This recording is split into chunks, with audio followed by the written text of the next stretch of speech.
Bonsoir à tous et bienvenue dans ce nouveau numéro de la Fabrique des Sports consacré ce soir à l'Open de tennis de Rouen. Un tournoi qui cette année a vu les choses en grand avec la présence de plusieurs joueurs numérotés français mais aussi de Jérémy Chardy, numéro 30 mondial, qui disputera dans quelques minutes la finale du tournoi.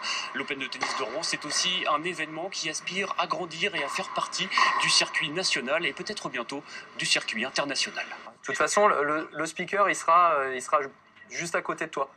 Donc je pense qu'il te fera un petit signe et voilà, tu pourras rentrer. Ok ? Voilà.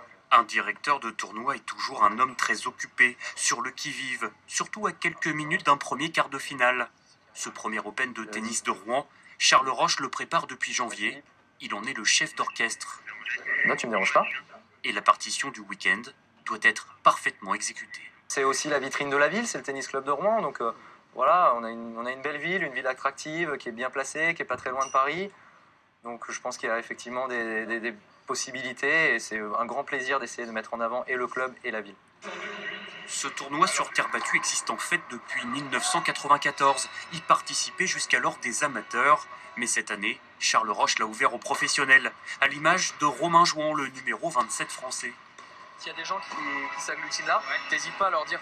Et si le directeur du tournoi a pu attirer des joueurs numérotés, c'est qu'il a lui-même évolué pendant quelques années dans le top 50. À 31 ans, il est désormais passé de l'autre côté de la barrière. J'ai peut-être l'avantage de connaître l'envers du décor, c'est-à-dire d'être moi-même joueur, donc de savoir à peu près ce qu'attendent les joueurs et surtout ce qu'ils n'attendent pas. Donc voilà, j'essaie de faire au mieux pour mettre dans les meilleures conditions pour avoir du beau spectacle. De cette troisième manche. Et du beau spectacle à Rouen, il y en a eu en mai 1995. À l'époque, Charles Roche n'était encore qu'un adolescent. Lors de la demi-finale entre Jim Courier et André Agassi, cela se passait déjà sur le site de la Petite Bouvrie. Une époque formidable, où les joueurs venaient en hélicoptère, où l'on pouvait croiser l'actrice américaine Brooke Shields dans les tribunes. C'était éphémère. Cela s'appelait l'Open de Haute-Normandie. À André Agassi de remporter cette troisième manche sur le score de 6-4. 19 ans après, loin de la folie des grandeurs, l'Open de tennis de Rouen se donne le temps de grandir avec humilité.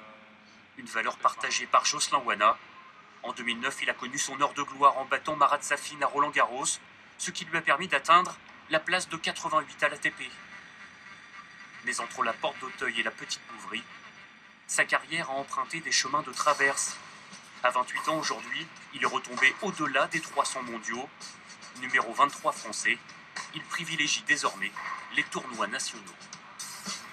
Quand on est un peu en dehors de ce top 100, c'est un peu, c'est pas si facile que ça finalement, parce qu'on est obligé de passer par les qualifs de tous les gros tournois, donc ça demande déjà plus d'énergie, plus de temps, moins d'argent de gagner, et donc plus compliqué, et puis ça nous oblige aussi à jouer des plus petits tournois.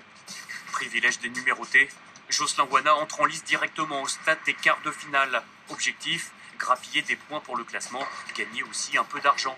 À l'Open de Rouen, la dotation globale est de 6 000 €, dont 1 000 au vainqueur. Le budget est de 40 000. Pas mal, même si l'épreuve ne fait pas partie cette année du circuit national des grands tournois. Et c'est à cause, si l'on peut dire, de Jérémy Chardy, la tête d'affiche de cet Open. À Rouen, le 30e joueur mondial entre directement en demi-finale. Et ça, c'est interdit par le cahier des charges des grands tournois. Mais le Français de 27 ans a une bonne excuse. 2 jours avant, il affrontait Roger Federer sur le central de Bercy. Une défaite en 3-7 plus tard, et voilà le Palois prêt à relever le challenge royal.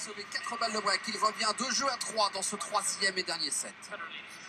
Les tournois comme ça, je pense qu'avant de devenir professionnel, on joue tous des tournois comme ça. Et maintenant que je suis professionnel, si en venant ici, je peux aussi aider le club et les personnes du club à faire connaître le tournoi et rendre le tournoi encore meilleur. C'est bien pour le tennis français aussi. Il y aura moins de pression qu'à Bercy ou qu'à Roland-Garros pour moi, mais ce qui est sûr, c'est qu'une fois que je vais rentrer sur le terrain, je vais jouer pour gagner et donner mon maximum. Quel sacré coup réalisé par Charles Roche, qui a partagé le même agent que Chardy. Forcément, ça aide.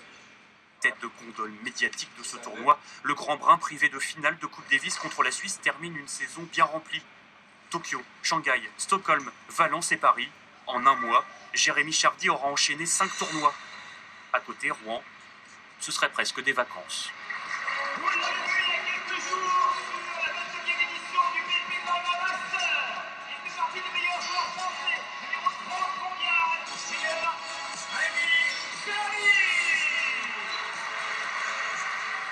En demi-finale, Jérémy Chardy s'impose en 2-7. Son week-end rouennais sera sans surprise.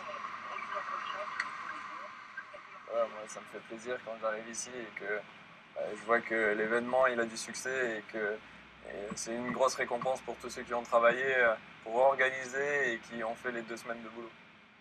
Sincère et disponible, Jérémy Chardy est aussi à Rouen pour partager, échanger avec le monde amateur. Faites gaffe, vous allez être une star de cinéma. Vous allez être filmé. Hein. Tout au long du week-end, le champion répondra toujours avec le sourire aux nombreuses sollicitations. Tu dors encore ou quoi? Et demain, l'organisation de l'Open Rouennais espère faire venir d'autres joueurs du calibre de Jérémy Chardy, en intégrant dès l'année prochaine le circuit national des grands tournois, et pourquoi pas changer ensuite de décor pour s'installer dans la salle du Kind Arena, de quoi prétendre un jour au circuit international de l'ATP. La finalité, de toute façon, en tennis, c'est le circuit international. Il ne faut pas se leurrer. L'intensité sportive, est toujours la plus élevée sur ce genre de tournoi. Donc voilà, la finalité et l'objectif, je dirais, suprême, ça serait de se retrouver sur ce circuit. C'est pas impossible. C'est tout à fait envisageable. C'est tout à fait envisageable, mais encore une fois, il faut gravir les échelons un à un et voilà.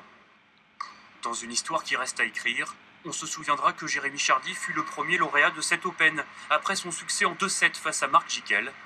L'épilogue de 2 semaines de compétition au carrefour du monde professionnel et amateur.